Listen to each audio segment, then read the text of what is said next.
Welcome to the Catalyst Sale Podcast with Mike and Mike. Sales is a thinking process. This podcast will help you learn about what works in sales, how to hone your skills, and increase your success.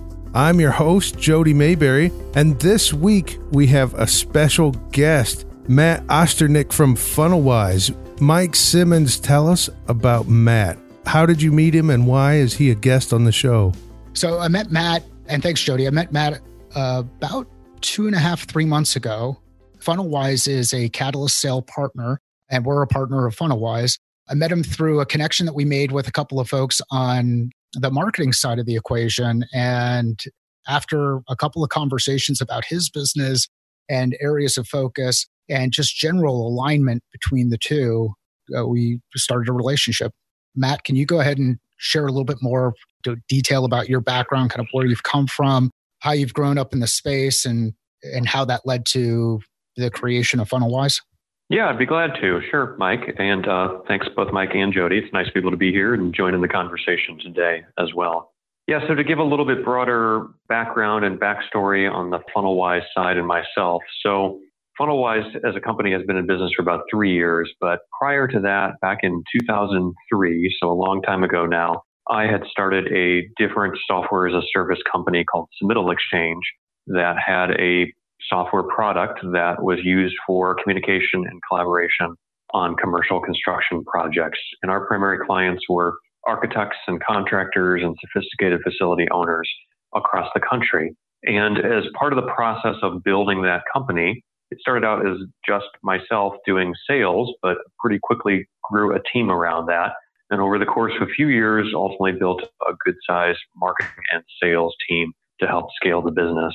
In addition, in 2011, we were acquired by a larger entity, a company called Textura, that was a larger SaaS company out of Chicago. And Textura was acquired actually last year by Oracle. So my previous business and some of the people and products I work with are all part of the Oracle construction software family now. But the point of the story is I had good exposure to running and managing a large marketing and sales organization through all the growth that the business experienced. And I used to get frustrated about getting full visibility and understanding and intelligence about what was happening in my marketing and sales funnel. We were power users of several different pieces of technology. We were heavy users of Salesforce.com. And we also, over the course of several years, tried several different marketing automation platforms. They all were good tools, but it always felt to me as the business leader like these solutions were good at giving me information about things that happened in the past, like how many phone calls my sales reps made last week, or how many new leads marketing created last month. But they didn't necessarily give me more of that forward-looking intelligence, like answers to questions around, were we going to hit our revenue goal this quarter or not? Or did we have enough stuff happening higher up in our funnel to get to our goal for the quarter after this or the quarter after that? And I, as a business leader, used to try to answer those questions by downloading data and building complicated spreadsheet models to try and process and understand what was happening in the funnel, where we were going, and where we needed to make changes to continue to improve results. So after I successfully exited that business, I decided to jump into this space and start FunnelWise as a company because I had seen a need for a better solution that would plug into all of your different data sources and give you more of that intelligence around what's happening in your funnel and where you're going in the future. That's awesome. And most of the organizations I've had a chance to work in or around, I've been known as the data guy in the context of sales, primarily because I know how to use VLOOKUP and pivot tables. And, and when you know how to do that stuff, it looks like magic and sorcery when you take data and actually put some thought behind it. And it takes a different, it's important in that context to have not only the ability to take the data and do something with it, but understand the business implications so that you're doing the right things with it and starting to ask some questions around it. So I feel like we've walked through a similar path on that end with the wizardry on Excel, but I was not technically savvy to build out something as great as FunnelWise that actually does all of that work without the heavy lifting. So awesome. Well, Matt, thanks again for being able to join us. You've got an interesting background. You talk about this combination of sales and marketing. How does sales and marketing interact inside FunnelWise today? Like, do you feel like you've solved the sales and marketing interaction problem inside your organization, or is it something you still kind of struggle with, or you share with the audience how you guys interact or how things are structured first, I guess? Yeah, that's a great question, Mike. And I would like to tell you that we've solved all the problems around sales and marketing. Probably not the case. We've got the benefit of eating our own dog food or drinking our own champagne, or however you want to say it, in terms of using the technology to certainly look at a cohesive story about what's happening in our funnel. And that certainly is one of the important things you need to do to help to align marketing and sales. But we also, to a certain extent, are kind of a case study of the same challenges that other organizations and larger organizations have as well, with the same types of issues. It's pretty common to see a little bit of friction between marketing and sales. I think in almost any organization. I think that friction, of course, how severe that becomes and whether that is a healthy friction that contributes towards the business's growth, or whether it stands in the way of it, ultimately depends on the dynamics of probably the leadership level of the organization, how marketing and sales leaders interact as well. But in our team here at FunnelWise, we have a sales leader, we have a marketing leader, we have a marketing team, a sales team, and those two teams certainly work together hand in hand, but also experience some of the same challenges that you would expect in other organizations as well. From things like, how marketing qualified leads are getting followed up on, what the right actions are to take with them, where things are getting stuck in the funnel, to even just working together to identify a common set of goals, right? How many MQLs do we need and when do we need them? Again, those are all things that we do successfully here, but they take both technology, but they also take good people and good process around that to make it successful, if that makes sense. Yeah, it makes sense. And I think that's kind of a good transition into the process piece, which kind of takes us to revenue funnel science, or the revenue funnel science framework, excuse me. And I've heard you talk about a couple of different pieces, components of that.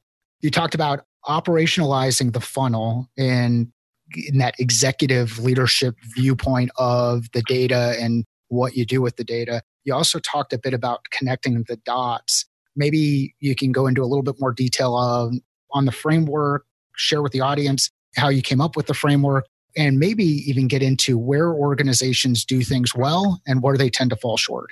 Yeah, great combination of questions there as well. And to give you the backstory on the framework first. So we initially launched FunnelWise as a software product a couple of years ago now. And after our first year of working with clients and having some really good growth with that, what we found was that many people in the space needed additional education around what metrics to look at and how to utilize them to make effective business decisions that relate back to their funnel as well. And we saw that both on prospects that we were talking to for a business and even some of the clients that we had as well. They were excited for the software, excited for what it could do for them, but they weren't necessarily leveraging it the way that we felt like they should in their business as well. And some of that is education, as I mentioned. Some of that is also just the massive time crunch that I think any successful marketing or sales leader or team member typically experience as well, right? Like you never have enough time in the day to do everything that's being asked of you. Yep. And so it's oftentimes even harder to find time for those more strategic items and looking at data to understand what and making decisions off it. And that's the stuff that's sometimes easier to push off and not address as quickly. So the combination of those factors led us to take time to ultimately write a book that's called Revenue Funnel Science. And that book was published a little over a year ago now. And it's available in PDF format for people to download and view. It's about a 200-page book, really walking through the different components. It's really a toolkit is the right way to think about it for the different elements to look at when really trying to measure, forecast, and optimize your total marketing and sales funnel more successfully. Now, I also understand that a 200-page book is great for some folks and not as digestible as others. So we've done a lot of work over the past year to break that down into pieces, to write articles and ebooks and cheat sheets about it. We've also done kind of a traveling series of revenue funnel science workshops around the country that we're continuing to do to help smaller groups learn how to apply it in their businesses as well. But it really, at a high level, it goes through three major levels where it starts with really building the foundation, which is gathering the data. What information do you need? And then you move into connecting the dots, as you mentioned, which is how do you weave that information together to produce an overall picture, not just of the past, but also of the future for where your organization is headed. And then ultimately, how do you operationalize that information? How do you bake it into your processes and your meeting cadences and the conversations and the reports that you are sharing and discussing internally with your team, with your boss, with your board, all of those types of things as well. So if you can't tell, it's something I can talk about at length, but trying to keep it fairly focused here just in terms of that high level walkthrough of how it assists you and how it's structured, if that makes sense. Yeah, it makes perfect sense. But both of us kind of live in this world, and there might be some people who are listening who are either new to sales data, or they're just skeptical about the data that they've seen inside their organization. They're skeptical about the information. Maybe they don't even understand why they have to use a CRM. Like, why do I have to put all of this information in, or why is it structured this way? It's awesome when a CRM gets built by an engineer or someone on the technical side of the organization who hasn't had the opportunity to work with customers and doesn't understand how that workflow goes in the interaction with customer. But to bring it back into the framework, what are some of the data points, more common data points that someone new to this space might want to think about? And I know this is going to be pretty remedial for some of you who've been around for a while, but for just early stage, what are some of the traditional data points that you'd look at when thinking about the foundation? Yeah, and great points there as well in terms of some of the challenges that go into this. I will say, before I walk through some of the specific data points, my experience in business over the past 15 plus years has consistently shown me that your data always tells a story. And that's really one of the most important things to understand. Now, the story needs interpretation. And sometimes that story isn't always visible, depending on how you're reviewing the data, and also depending on whether you have enough of the understanding of the business. But there are always nuggets and facts and insights and stories that come out of watching the data that can make a huge impact on your business's long-term success, your revenue growth success, your profitability success. I know that because I've lived that over the years. I've made mistakes from that. I've missed the story at points, and it has cost me, frankly, in terms of revenue. And I've also found insights that have helped me to scale multiple different businesses more successfully as well. So we live in go ahead, Mike. Yeah. So, and Matt, just to build on that, one of the things that scares me is the whole idea of confirmation bias, where you go in and you look at the data and it starts to tell a story that you want it to tell. So you just focus on that. So I know this is getting us away from that foundation piece, but just sharing your experience. What are some of the mistakes that you feel comfortable sharing with? Have you fallen victim to confirmation bias in the past? Maybe define confirmation bias, or just kind of run with that however you see fit. Yeah, well, confirmation bias, of course, is if you go into the data just looking to confirm a decision you've already made or a direction you're already headed. And then sometimes that can be helpful, but I think it's oftentimes more helpful to go in with an inquisitive attitude. I mean, pulling out a good report on your data, whatever it happens to be focusing on, right, should answer one question and ask two more as a result of it. And kind of following those questions and see where they lead you. And then marrying that up with your understanding of the business is very, very important as well. And I also, not to put in too big of a sales plug, right? But I also think that's why there's some big benefits for companies that do choose to work with organizations like Catalyst Sale, or that work with a company like FunnelWise, because interacting with our people, you oftentimes can get some of that third party perspective that helps to reduce the risk of too much confirmation bias. And you also get the advantages of being able to hear best practices from other organizations and learn them and apply them on your own. So enough of the sales plug, but that's one way to avoid it by working with our types of companies as well. Yeah, thank you. That objective viewpoint that's unbiased. It's not, inside an organization, there's so much political BS that can come up that keeps you away from getting to the reality. So yeah, Matt, thanks for bringing that up, and thank you for the plug. Yeah, and to add to that a little bit, it can be, you mentioned even within an organization, right? Like we have some organizations that we've worked with where FunnelWise, interestingly, we've tried to build our services and our technology. I view the funnel as a holistic system, right? It's marketing through sales. They're connected together. And again, I tend to put on more of my CEO hat when I look at it, say, hey, this is all one process from start to finish. But in a lot of companies, you tend to get siloed. And what happens with that is you might get viewed as sales might not put full credibility into what marketing is saying about the data, or vice versa, because they think they're coming at it from a biased perspective. And that's both where our types of tools, but also the perspectives that our people bring and that your people bring in your organization too, Mike, is that third party balancing to help be that objective observer and not necessarily be, hey, I'm just going to tell whatever story marketing wants to tell or whatever story sales wants to tell. And sometimes the stories are, hey, we're doing this thing fantastically well, and this is an awesome success. Sometimes those stories are, we're missing an opportunity over here. There's something we need to do different. And in most organizations that I've looked at that have scaled a bit, so they're beyond kind of the 1 or 2 salesperson level, they're to 5 or 10 salespeople, they're to some reasonable flow of incoming marketing leads, and maybe they're in the hundreds or thousands of salespeople. But when you get to that point, there's always both positive stories and negative stories that can be surfaced as well. Well, if it's okay, I actually wanted to share one specific story from my past, but go ahead first, Mike. Yeah, that'd be, go run with it, Matt. Yeah. So you were asking a second ago about kind of some of my personal experiences with it. Yep. So, along the theme of their data always tells a story. One of the most profound experiences I had around this personally that really drilled the point home was actually in fall of 2012. I was running my previous business as a unit of this larger entity that had acquired us. The larger entity was getting ready to do a public offering in 2013. And hitting our sales numbers quarter by quarter was very, very important to show consistent growth and predictability. I was distracted by some other things that were happening in a different area of the business. And I stepped out of some of the day-to-day involvement with my marketing and sales management. And my sales leadership told me, hey, they were going to hit the number for that quarter. We were on track. Things were going to be okay. And we ended up, as a result of some other distractions, because they were making some organizational changes that were good changes to make. But as a result of those distractions, we ended up missing our sales number for that quarter by like 40%. Like, it was brutal. Like, it was a massively wide miss. And I distinctly recall getting a phone call from my boss, the CEO, at 8 a.m. the next morning to ask me what happened. And even more importantly than that, what was going to happen with our sales results for the next several months.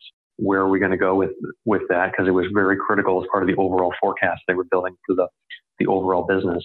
And I told him at the time I didn't know, but I would need to go build a spreadsheet, look at the data, and get back to him with my best answer on that, about what happened, why it went wrong, and also where we were going to go in the next several months. And I told him it would probably take me 3 or 4 days to get that information put together. And he told me I didn't have 3 to 4 days. I had 24 hours to get him answers. And I spent the rest of that day actually putting together the spreadsheet and analyzing the data. And I saved a copy of it just for fond memories in the future. But I emailed him a copy of it about 14 and a half hours later, so about 10:30 that night, sent it to him. And what was interesting from it was the patterns that I saw in the data basically could have told me 6 to 8 weeks or longer in advance that we were going to have that shortfall in our sales results. The insights were there higher up in our funnel, from the number of phone calls we were making, the number of leads that were coming in, the opportunities we were creating. When you stacked all that stuff up, the patterns were very clear, but our CRM wasn't giving us the visibility we needed to see that, and we weren't taking enough time to pay attention to it manually. And when I looked at those charts side by side and said, gosh, I could have saved us all a lot of pain and a lot of lost revenue if I had seen this way earlier. That really brought home to me the point about your data always tells a story. It's just a question of whether or not you're listening to it and paying attention to it or not, if that makes sense. It makes sense, and it makes my stomach turn, because when you go back through because first I know the work that goes into trying to analyze that data quickly, and the duplicate and triplicate checks that you need to put in place to make sure that what you're starting to see at the end in hour 12 of that process really is true, and not because you made a mistake with a comma someplace in a formula or because of something else. And I'm kind of broad oversimplification of the errors that can happen when you use tools like Excel to analyze the data. But it's also that there's all this talk about AI and prediction and using data to help predict results and taking the thought out of the sales process.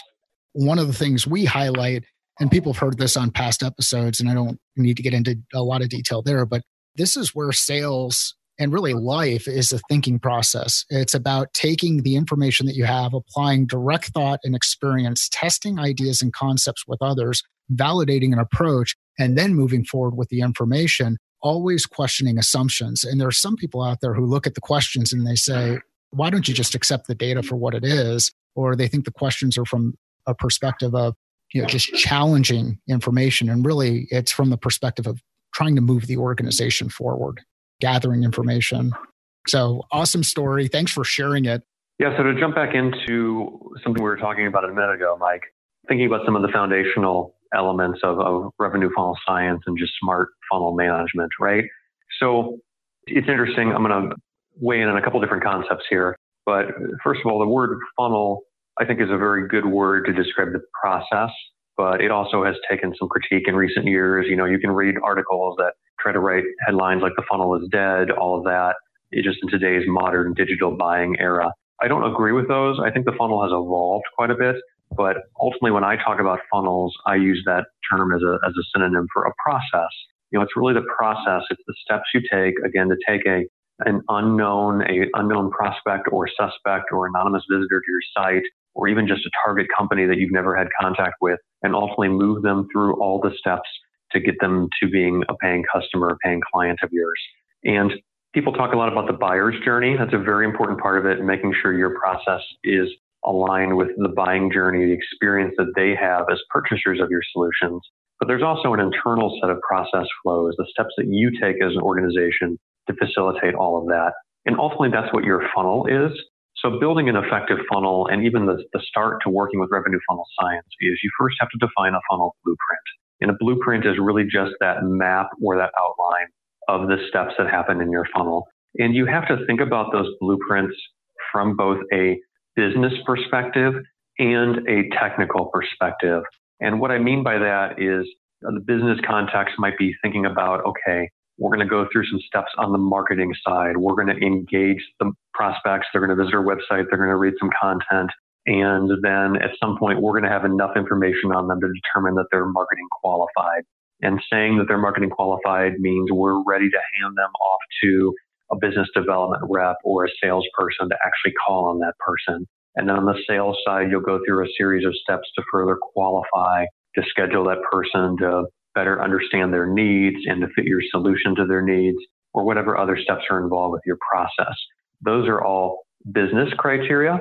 And then you also have to think through the technical side of it, which is how do I actually measure and track this stuff in my marketing automation solution and my CRM? What do I call these things? Do I update a status field or a stage name field? Do I put some scoring on it on the marketing side? So maybe I know how many times they visited our website, and when their score hits 100, I know they're ready for sales to call on, hypothetically. Kind of defining those technical steps that you want the records to move through to track the data. You marry that up with the business side to really put together an effective blueprint. And then once you have those things in place, then you can start to capture certain key metrics on what's happening with them. And the most common metrics that revenue funnel science focuses on, first is your volume, which really is the number of records that are moving in to each stage. And when you talk about a stage in a funnel, I like to think about it kind of like a checking account, right? You've got deposits, that's your movement, your net new records entering the stage. You've got withdrawals, which are the things that are moving out of the stage, either forward or falling out of your funnel. And you've also got a balance in the account at any given time of how many leads are sitting there or how many opportunities are sitting there in a certain stage. But you start to measure those raw volume numbers. And then you can also dig into conversion rate, the percentages from one stage to the next. And then you also have to add in the factor of time. And time is where it starts to get very complex.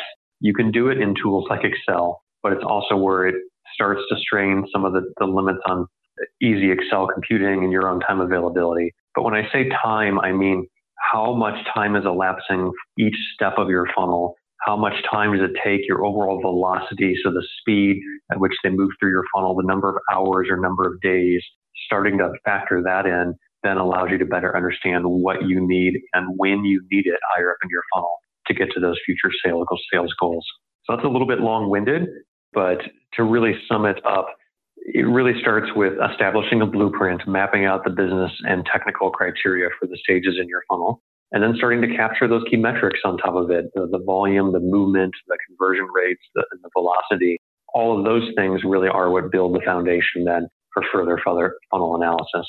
Awesome. Thanks, Matt. And I think most people, when they think of a funnel, they think of a funnel like the one they have in their house, that they use to put water into a jug or put gas into a car. And there's a linear progression. You've got 100 calls, and those 100 calls turn into 90 responses, and those 90 responses turn into 80 follow-up meetings, and those 80 follow-up meetings turn into whatever.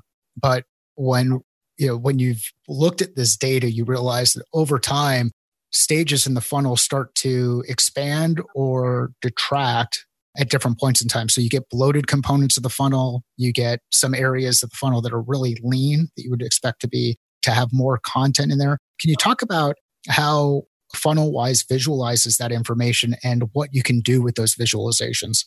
Yeah, so FunnelWise pulls in that information. And one of the key things that we do is we connect to multiple different data sources, right? We can get both your sales data from your CRM and your marketing data from marketing automation and really put that together into a cohesive picture. I think it's important to understand the visualization is just the first step, though. Like, it's nice to have a pretty picture of your funnel, but you also really have to then take it to the next step of what do you do with it? What actions do you take from it? And that's really where the rubber hits the road. Because ultimately, looking at your funnel information is only valuable if it actually derives some specific results in your funnel, which ideally should be additional revenue growth, additional sales growth for you as a whole. Your comment about the funnel being kind of linear makes sense because that's how people have traditionally envisioned it. And that's where the funnel is challenged today, but it also has evolved, right?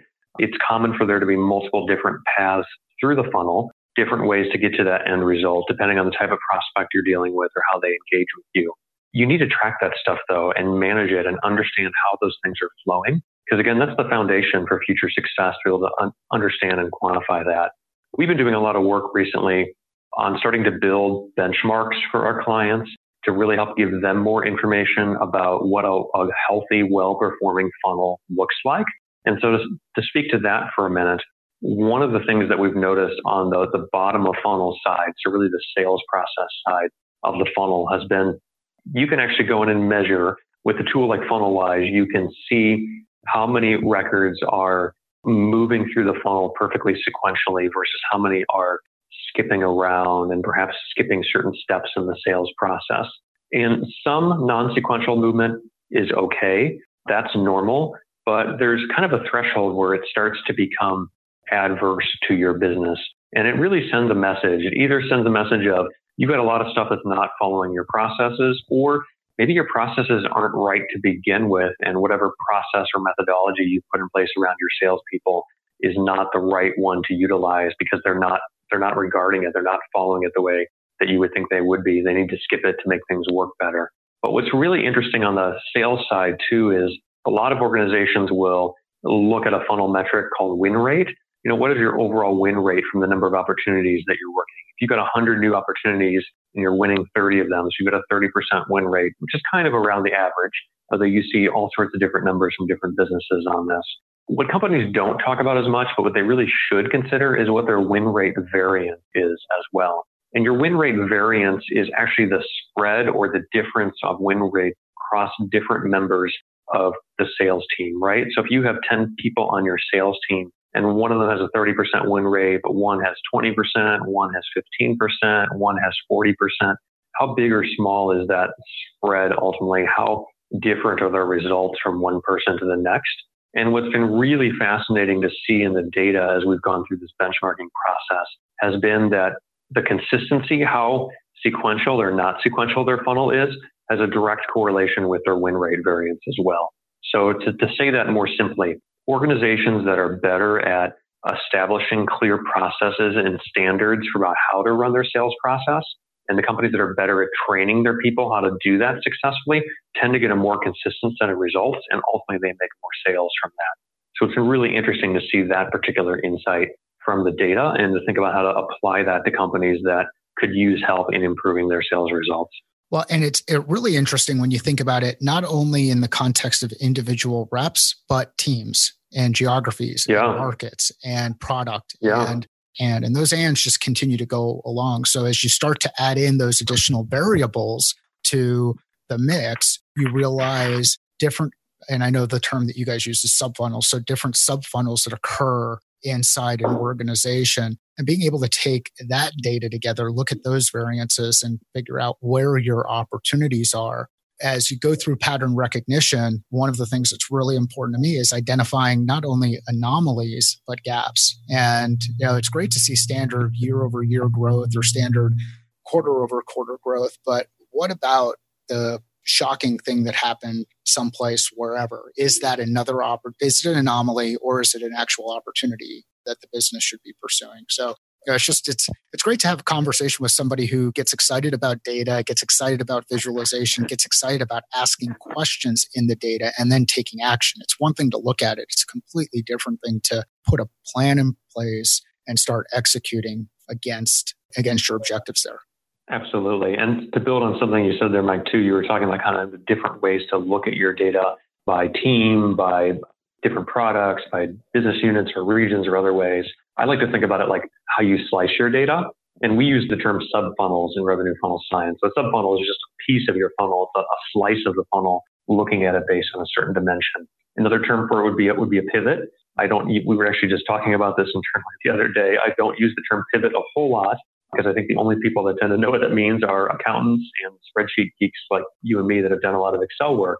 But, that concept of doing a pivot on your data, really just slicing it to look at it by different dimensions. Yep. That oftentimes is where you get some huge insights to see how different pieces of the business are performing. And then you can ask those questions like, what is this team doing differently that's causing its numbers to be different than this other team? What do we learn from that? And how do we capture that stuff and apply it across the organization to boost everyone's results?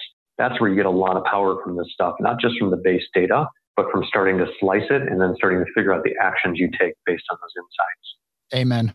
Matt, as we wrap this up, I know people are going to be interested in finding out more because of what you've talked about. Where can we find out more about you and FunnelWise? Yeah, well, the best resource for that, Jody, would be to go to our website at funnelwise.com. We've got a lot of helpful information on there.